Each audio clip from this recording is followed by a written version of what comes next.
Hi friends, welcome to zaagzoogkitchen. இன்னைக்கு நம்ம zaagzoogkitchenல பார்க்க போறது சிம்பிள் அண்ட் டேஸ்டியான மட்டன் குருமா ரெசிபி தான் பார்க்க போறோம்.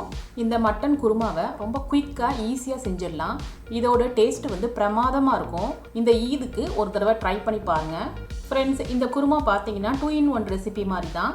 ஃபர்ஸ்ட் சூப் மாதிரி ரெடி பண்ணிட்டு அந்த சூப்ல இருந்து நம்ம குருமா ரெடி பண்ண போறோம். இது GheeRice, சப்பாத்தி, நான் இதுக்கெல்லாம் வந்து சூப்பரான சைட் டிஷ். வாங்க ஃப்ரெண்ட்ஸ், இந்த டேஸ்டியான மட்டன் குருமா ரெசிபி எப்படி செய்யணும்னு பார்க்கலாம். ஃப்ரெண்ட்ஸ், இந்த வீடியோ உங்களுக்கு பிடிச்சிருந்ததுன்னா லைக் பண்ணி ஷேர் பண்ணுங்க. சப்ஸ்கிரைப் பண்ணாதவங்க சப்ஸ்கிரைப் பண்ணிட்டு பெல் ஐகானை கிளிக் பண்ணிக்கோங்க. இந்த வீடியோ உங்களுக்கு பிடிச்சிருந்ததுன்னா வீடியோக்கு ஒரு லைக் கொடுங்க ஃப்ரெண்ட்ஸ். மட்டன் குருமா செய்யறதுக்கு நான் வந்து 1/2 kg போனுள்ள மட்டன் வந்து நல்லா வாஷ் பண்ணிட்டு எடுத்திருக்கேன். 2 மீடியம் சைஸ் ஆனியனை இந்த மாதிரி ரஃபாக கட் பண்ணி வச்சுருக்கேன். அதே மாதிரி 2 மீடியம் சைஸ் தக்காளியை வந்து இந்த மாதிரி கட் பண்ணி வச்சுருக்கேன்.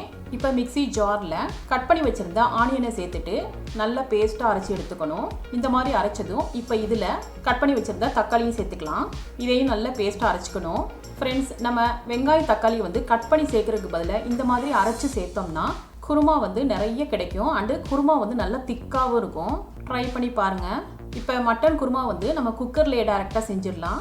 குக்கரில் 3 டேபிள் ஸ்பூன் ஆயில் சேர்த்துக்கிறேன். ஆயில் சூடானதும் 1 பட்டை, 3 கிராம்பு, 2 ஏலக்காய் சேர்த்துக்கலாம். இது பொரிஞ்சதும் இப்போ இதில் 1 டேபிள் ஸ்பூன் இஞ்சி பூண்டு பேஸ்ட்டு சேர்த்துக்கிறேன்.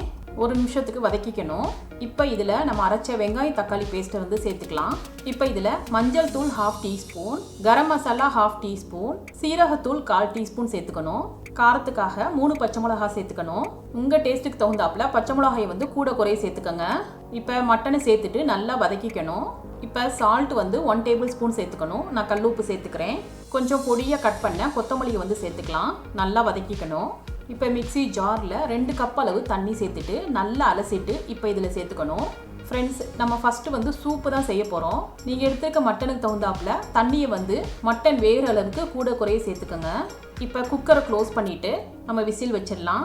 நான் 5 விசில் வரைக்கும் வச்சு எடுத்துக்க போகிறேன். நீங்கள் எடுத்துக்க மட்டன் வந்து குக் ஆகிற அளவுக்கு விசில் வச்சு எடுத்துக்கணும். இப்போ 5 விசிலுக்கு அப்புறம் குக்கரை ஓப்பன் பண்ணிடலாம். பாருங்கள் ஃப்ரெண்ட்ஸ், சூப்பு சூப்பராக ரெடி ஆயிடுச்சு. மட்டன் நல்லா வெந்திருக்கு. சாப்பிடாம ரொம்ப பலகீனமாக இருக்கிற குழந்தைங்களுக்கு இந்த மாதிரி சத்தான மட்டன் சூப் வச்சு கொடுத்தோம்னா குழந்தைங்க இந்த சூப்பை வந்து ரொம்ப லைக் பண்ணி சாப்பிடுவாங்க.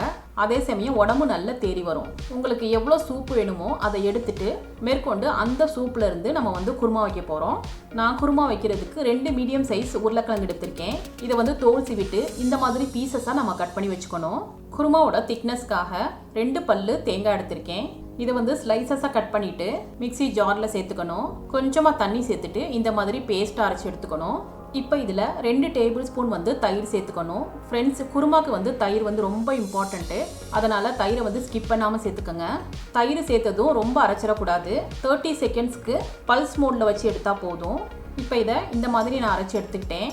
நான் குக்கர்லேருந்து கொஞ்சம் சூப்பை மட்டும் எடுத்து தனியாக வச்சுக்கிட்டேன். இப்போ மீதமுள்ள சூப்பை வந்து அடுப்பில் வச்சுட்டு 2 கப்பு வரைக்கும் தண்ணி சேர்த்துக்கலாம். இப்போ இதில் காஷ்மீரி மிளகாய் தூள் 2 டீஸ்பூன் சேர்த்துக்கிறேன். ஃப்ரெண்ட்ஸ், நீங்கள் நார்மல் மிளகாய் தூள் சேர்க்குறதா இருந்தால் 1.5 டீஸ்பூன் சேர்த்துக்கோங்க. இதோட மல்லித்தூள் 1.5 டீஸ்பூன், கரம் மசாலா 1/4 டீஸ்பூன் சேர்த்துக்கணும். இப்போ கட் பண்ணி வச்சுருந்த உருளைக்கிழங்கு சேர்த்துக்கணும். ஃப்ரெண்ட்ஸ், உருளைக்கிழங்கு வந்து உங்கள் விருப்பம் போல் நீங்கள் எவ்வளோ வேணாலும் சேர்த்துக்கலாம். இப்போ இதில் நம்ம ஏற்கனவே அரைச்சி வச்சுருந்த தேங்காய் பேஸ்ட்டு சேர்த்துக்கிறேன். ஃப்ரெண்ட்ஸ், நீங்கள் தேங்காய்க்கு பதிலாக தேங்காய் பால் கூட நீங்கள் எடுத்து சேர்த்துக்கலாம். இப்போ இதை நல்லா கலந்துக்கணும். நம்ம வந்து சூப்புக்கு தான் உப்பு சேர்த்துருந்தோம்.